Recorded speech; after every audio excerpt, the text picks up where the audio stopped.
আসসালামু আলাইকুম। মালয়েশিয়ার নতুন একটা আপডেট। মালয়েশিয়ার কলিং ভিসা কবে চালু হতে পারে? অনেকে আমাদের থেকে জানতে চায় মালয়েশিয়ার কলিং ভিসা কবে চালু হতে পারে।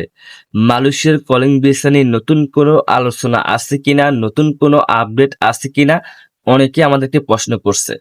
আজকে কথা বলবো মালয়েশিয়া নিয়ে। যারা নতুন করে দীর্ঘদিন থেকে বসে আসছেন মালয়েশিয়া যাবেন, নতুন করে মালয়েশিয়া যারা যাবেন, আজকের এই ভিডিওটা তাদের জন্য। মালয়েশিয়ার কলিং ভিসা নিয়ে আজকে আমি আপনাদের সাথে কথা বলবো। অবশ্যই আমি পারভেজ আপনাদের সাথে আছি। স্টেপ টু স্টেপ সবকিছু আজকে আপনাদের সাথে আমি শেয়ার করব। মালয়েশিয়ার কলিং ভিসা কবে খুলতে পারে, মালয়েশিয়ার কলিং ভিসা কবে চালু হতে পারে, মালয়েশিয়াতে কবে শ্রমিক যাওয়া আসা করবে।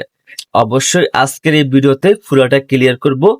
ভিডিওটা অনেকটা গুরুত্বপূর্ণ, ভিডিওটা টানা হেঁচড়া করবেন না, তাহলে আপনি কিছু বুঝতে পারবেন না।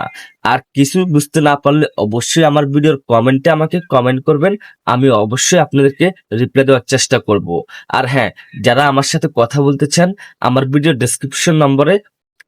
আমার ভিডিও ডেসক্রিপশনে আমার হোয়াটসঅ্যাপ নাম্বারটা আছে, ওইখান থেকে আমাকে হোয়াটসঅ্যাপ করতে পারবেন।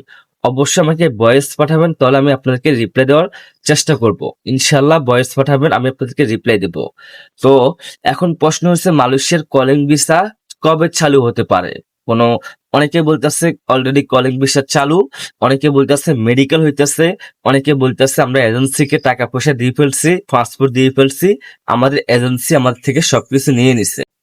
তো মালয়েশিয়াতে যাইতে হলে আপনাকে আগে জানতে হবে মালয়েশিয়ার কলিং ভিসা খুলছে কিনা। যদি মালয়েশিয়ার কলিং ভিসা খুলে থাকে, তাহলে অবশ্যই খবরের কাগজে, ইউটিউবে আমাদের মাধ্যমে আপনারা জানতে পারবেন।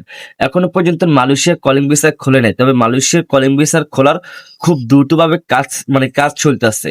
সেপ্টেম্বর মাসে প্রথম দিকে কিন্তু একটা আলোচনা আছে, ওই আলোচনা থেকে শুরু হবে মালয়েশিয়ায় কবে থেকে কর্মী যাবে, মালয়েশিয়া কবে থেকে মেডিকেল শুরু হবে, মালয়েশিয়া কত হাজার কর্মী মালয়েশিয়াতে যাবে। অবশ্যই নেপাল, তারপর অন্য রাষ্ট্র ইন্দোনেশিয়া, নেপালের সাথে বাংলাদেশের সাথে আপনার সেপ্টেম্বর মাসের প্রথম দিকে একটা আলোচনা আছে, ওই আলোচনা থেকে সবকিছু সিদ্ধান্ত হবে।